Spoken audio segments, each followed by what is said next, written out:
Suivez nos journaux sur la page Facebook et la chaîne YouTube. Le journal de Scoop FM passe également sur la 98.5 MHz qui push 24 radios à 18h30, 21h30, 8h30, 12h30 et 16h juste.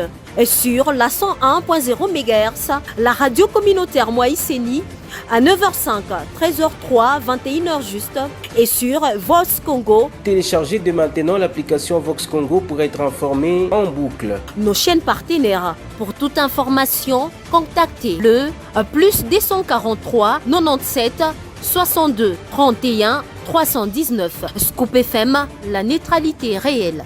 Scoop FM, la neutralité réelle. Une nouvelle session du journal sur la chaîne de la neutralité réelle. Mesdames, Messieurs, bonjour et bienvenue.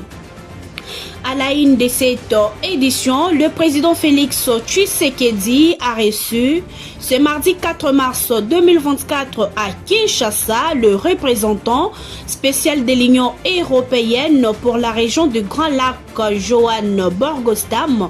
Leur entretien a tourné essentiellement autour de la crise sécuritaire dans la partie est de la République démocratique du Congo. Les détails, vous les aurez au cours de cette session du journal. C'est tout pour les sommaires. Mesdames, Messieurs, encore une fois, bonjour et bienvenue.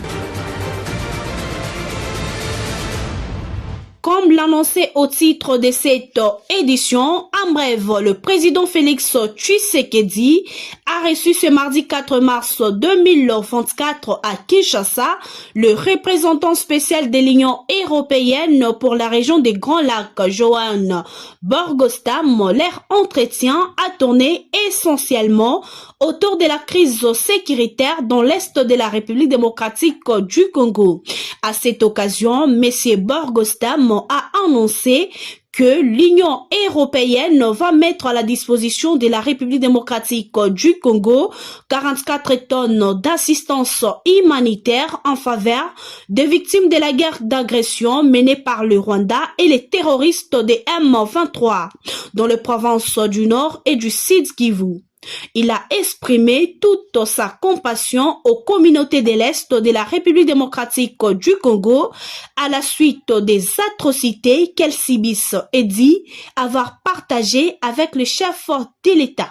L'ancien président de la République démocratique du Congo, Joseph Kabila, a déclaré que le retrait de toutes les armées étrangères de la République démocratique du Congo était un premier pas important vers l'instauration de la paix dans la partie orientale du pays ravagée par la guerre. Suivez-les. Our decision in 2001 was, we believe all foreign troops have to leave the Congo in order for peace to be achieved and in order to give the Congolese the flexibility to talk about this thing that's called peace. Et puis en éducation, la République démocratique du Congo veut réadapter son système éducatif pour faire bénéficier aux enfants dans les zones en conflit de l'éducation afin d'éviter de perdre des compétences, explique la ministre de l'EPST, Malou Raïssa, et c'est grâce à un dispositif multimodal pouvant inclure notamment l'enseignement à distance tout en tenant compte de l'aspect psychosocial des enfants. Suivez.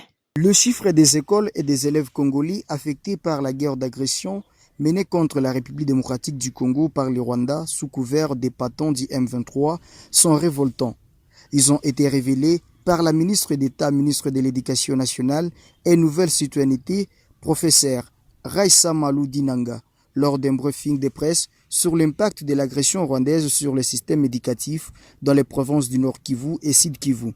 Animé conjointement avec le ministre de la Communication et Médias, porte-parole du gouvernement Patrick Mouyaya, ce mardi 4 mars 2025. Elle a annoncé des dispositions pratiques prises par le gouvernement pour permettre aux élèves de poursuivre l'enseignement.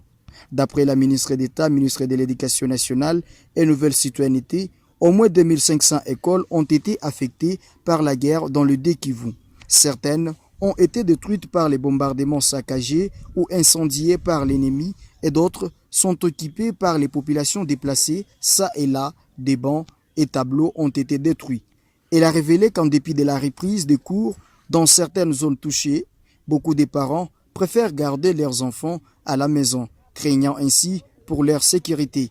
Et puis, dans une mise au point, parvenue mardi à Scoop FM, le ministère des Mines dénonce une campagne tendant à zapper l'image du ministre Kizito Pakabomba, orchestré par des personnes mal intentionnées. Le ministre réagit aux critiques sur les récentes nominations à la cellule technique de coordination et planification minière. Les détails dans ses commentaires de Gracia Akilimali. Dans cette mise au point, le ministère des Mines renseigne que les nominations du coordonnateur de cette cellule et de son adjoint ont été faites dans le respect de loi. Selon la même source, la dernière ordonnance présidentielle dans ces secteurs date de 1882. Depuis lors, soutient-il, c'est le ministère des tutelles qui les fait par arrêté ministériel. Il est logique que de nominations à des postes importants soient effectuées par ordonnance présidentielle.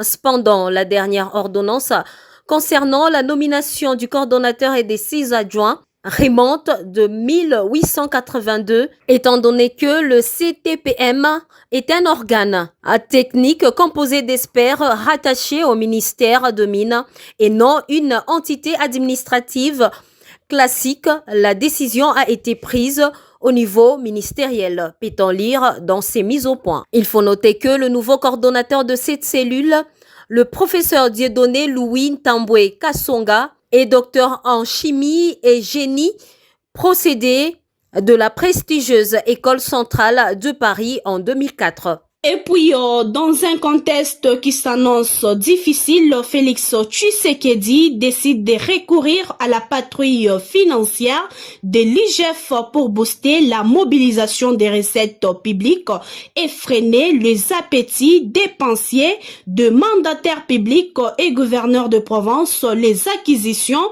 immobilières, les avantages des mandataires publics, les soins médicaux et les missions à l'étranger sont des points ciblés et doivent obtenir un visa préalable de l'IGF avant l'exécution, annonce Gilles Alingueté, inspecteur général des finances. Suivez.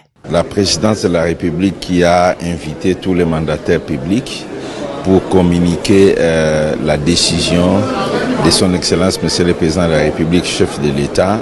Ces missions de patrouille financière vont se limiter essentiellement à des zones de risque de gestion, à savoir des acquisitions de propriétés immobilières par les établissements et entreprises publiques, le paiement des avantages des mandataires, les marchés publics exécutés par les établissements et entreprises du portefeuille de l'État, et un regard sur la fiscalité de tous les prestataires et fournisseurs qui font les affaires avec les établissements et entreprises publiques, le paiement des soins médicaux à l'étranger qui doit être conforme à la réglementation et l'exécution des missions de services à l'étranger qui doit aussi obéir à un certain nombre d'instructions qui venaient d'être édictées par la haute hiérarchie. Pour finir, la Direction générale des douanes est assise dans le Nord Kivu. DGDA en sigle tient à éclairer l'opinion publique concernant la rumeur qui circule sur les réseaux sociaux au sujet de l'instauration d'une nouvelle taxe sur les marchandises provenant de zones occupées par le M23.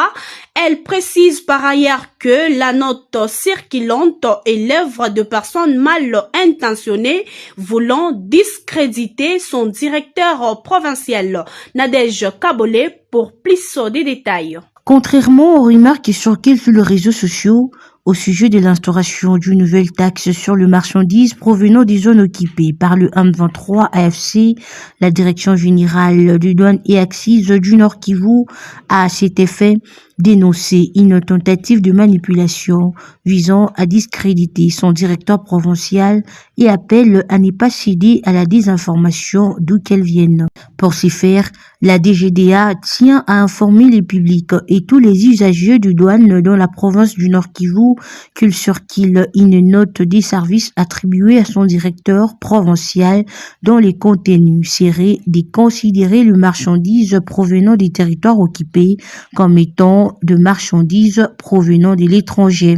La DGDA dément catégoriquement cette note et précise que celle-ci est l'œuvre de personnes mal intentionnées qui tentent de jeter en discrédit sur son directeur provincial. Ainsi, tout en rassurant l'unité et l'indivisibilité de la RDC, la DGDA Nord Kivu réaffirme sa détermination à travailler conformément aux lois et règlements en vigueur en République démocratique du Congo et soutient les efforts du gouvernement visant à récupérer tous les territoires occupés par l'ennemi.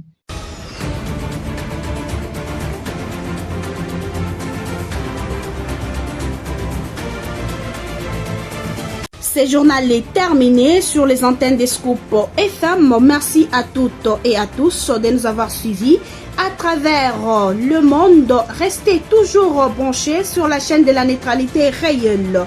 Quant à moi, je vous dis au revoir.